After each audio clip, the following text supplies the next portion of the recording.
Oh là là, l'erreur de Pepper! L'erreur de Pepper qui va peut-être lui coûter le point de la victoire.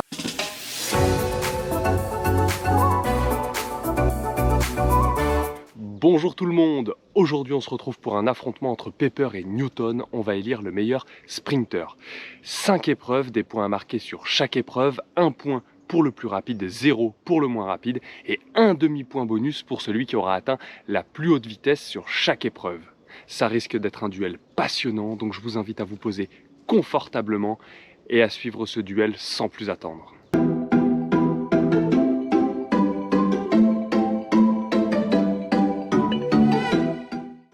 La première concurrente est Pepper, 2 ans et demi, 17 kilos, dalmatien croisé espagnol, on la surnomme la fusée. Contre Newton, 4 ans et demi, 25 kilos, berger blanc suisse croisé, quelque chose surnommé l'angle droit, ne me demandez pas pourquoi. On est donc parti pour la première épreuve, le 400 mètres.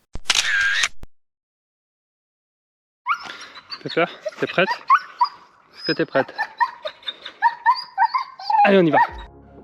Ouh là là, ça part très très fort pour Pepper, là où Newton galère un petit peu au départ, il ne s'est pas lancé directement. Là où Pepper est parti comme une fusée, Newton va-t-il être capable de faire son retard? Parce que sur cette épreuve, le 400 mètres, on l'attendait vraiment très très fort, surtout sur un faux plat descendant. Mais avec le départ et le retard qu'il a pris dès les premiers mètres, je le vois difficilement revenir dans la course, mais bon attention, sur la fin il peut peut-être faire cette différence en termes de traction, on va voir tout de suite l'avance, où est le repère, Pepper à 3,5 mètres d'avance, ça va être très compliqué pour Newton de revenir, ouh là là, attention je parle trop vite, Newton qui revient à hauteur de Pepper, eh oui j'ai l'impression qu'il est en train de prendre de l'avance, Newton est en avance, va-t-il le faire, va-t-il aller chercher ce premier point là? Là où on ne l'attendait plus, pour être honnête, on ne l'attendait plus, vu le départ qu'il avait pris. J'ai l'impression qu'il est en train d'aller le chercher. Oui, il est en avance, Newton à 3 mètres d'avance. Est-ce qu'il va le faire? On est au bout, et c'est fait! Newton qui remporte le 400 mètres. Et c'est donc Newton qui remporte cette première épreuve et qui marque 1 point. Néanmoins, Pepper prend le point de la vitesse maximale. Deuxième épreuve, la montée infernale. Oh, ça part très fort des deux côtés, hein. Pepper comme Newton ont donné une énorme impulsion dès le départ. Je vous rappelle que sur cette épreuve, il y a seulement 300 mètres à parcourir, mais avec un tout petit dénivelé, certes, mais très très raide. Donc ici, il va vraiment falloir aller puiser dans les ressources, avoir celui qui aidera au mieux dans la traction pour l'effort. Et déjà on est... Oh là là, l'erreur de Pepper! L'erreur de Pepper qui va peut-être lui coûter le point de la victoire, alors qu'on l'attendait pour le coup sur cette épreuve, tout simplement parce qu'elle a tendance à tracter beaucoup plus fort que Newton, donc sur de la montée a beaucoup plus aidé pour l'effort. Attention, mais rien n'est joué, Pepper est en train de refaire son retard, elle a déjà refait son retard, elle est en avance là, assez nettement, on le voit clairement sur les deux plans de vue. Newton est quand même en train de donner de la traction, Pepper aussi, c'est finalement assez serré, même si Pepper garde une petite avance. Honnêtement, c'était l'épreuve pour Pepper, elle devrait marquer 1,5 point sur l'épreuve, hein, en obtenant le demi-point de la vitesse maximale, et puis le point de la victoire, hein. Je ne vois pas comment Newton pourrait gagner sur cette épreuve. Ouais, Pepper est encore en avance et assez nettement, elle va remporter ce point. Ce qui sera intéressant de voir, c'est de voir qui remporte le demi-point de la vitesse maximale. Et voilà, c'est terminé, Pepper remporte cette deuxième épreuve.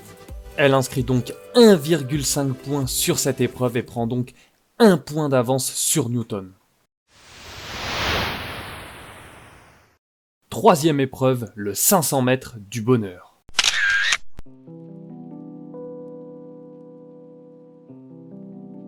Et on est parti pour cette troisième épreuve, une épreuve qui est décisive. Pourquoi? Parce que Pepper a déjà 1 point d'avance, elle peut donc littéralement faire le break. Newton va donc être, je pense, déchaîné pour faire son retard, hein, parce que 1 point d'écart suffit que Pepper gagne l'épreuve voilà, prennent un demi-point d'avance et ça ferait très mal au moral pour Newton et puis même mathématiquement ça deviendrait très compliqué pour lui de remporter ce duel. Pour l'instant Newton est en avance, hein. Ouais, il est en avance là, un virage très bien négocié et Pepper qui de son côté fait l'erreur et c'est peut-être là que tout va se jouer, c'est peut-être cette erreur qui va faire que Newton reviendra au score et va recoller le classement des points. Il y a, je rappelle, un point à aller chercher pour la victoire sur l'épreuve et puis il y a un demi-point à aller chercher sur la vitesse maximale et j'ai l'impression pour le moment que Newton est en train de faire carton plein. On le voit nettement à l'écran, il est clairement en avance sur Pepper, il devrait aller s'imposer, mais attention, on est sur une petite parcelle, hein, sur la fin là où ça monte légèrement et on connaît toute la puissance de Pepper sur ces petites montées, hein, qui peut vraiment faire une différence et faire son retard sur Newton. Donc attention, ne jamais enterrer Pepper qui pourrait faire son retard. On voit Newton, hein, qui est en train de faiblir, Pepper qui revient, mais j'ai l'impression que ça va être insuffisant. Oui, Newton devrait s'imposer, Pepper est en train de revenir, mais ça ne sera pas suffisant et l'erreur, oui, c'est fait, Newton remporte ce troisième duel. L'erreur de Pepper lui a peut-être coûté un retour, hein, de Newton en force. Carton plein pour Newton qui revient à 0,5 points de Pepper. Avant-dernière épreuve, le sprint. Et le sprint de la quatrième épreuve qui est lancé, ça va aller très vite. Newton a fait son retard, hein, grâce à la troisième épreuve en marquant 1,5 points et est donc revenu à hauteur de Pepper. Un Pepper conserve 0,5 points d'avance, donc cette épreuve peut être encore une fois décisive, hein, tout simplement parce que les deux sont extrêmement serrés, ça bouge beaucoup du côté de Pepper, j'ai l'impression que ça met énormément de vitesse, là où avec Newton c'est un petit peu plus stable et c'est Pepper qui s'impose. Avec ce nouveau carton plein, Pepper a quasiment breaké Newton qui sera dans l'obligation de marquer le point et demi s'il veut encore avoir une chance dans ce duel. Ultime épreuve, les 250 mètres piégeux. Oh, c'est parti difficilement pour Newton et Pepper qui part comme une fusée.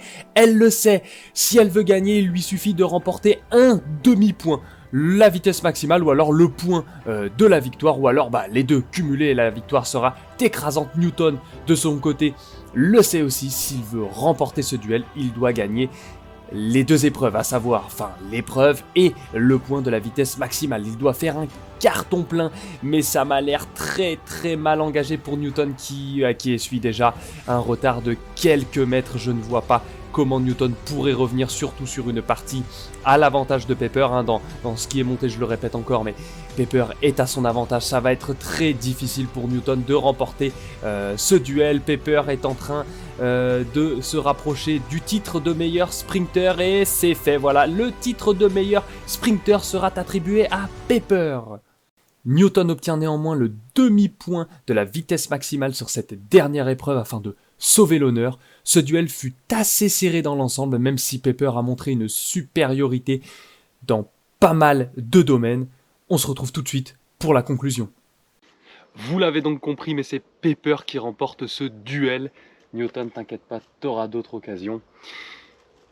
Elle remporte le duel 4,5 points à 3, 3-2 dans les épreuves et 1,5 à 1 sur les vitesses maximales. Donc encore une fois, 3 victoires contre 2 défaites. C'est un duel qu'on peut quand même qualifier de serré parce que ça s'est pas joué non plus de beaucoup et il y a eu le suspense.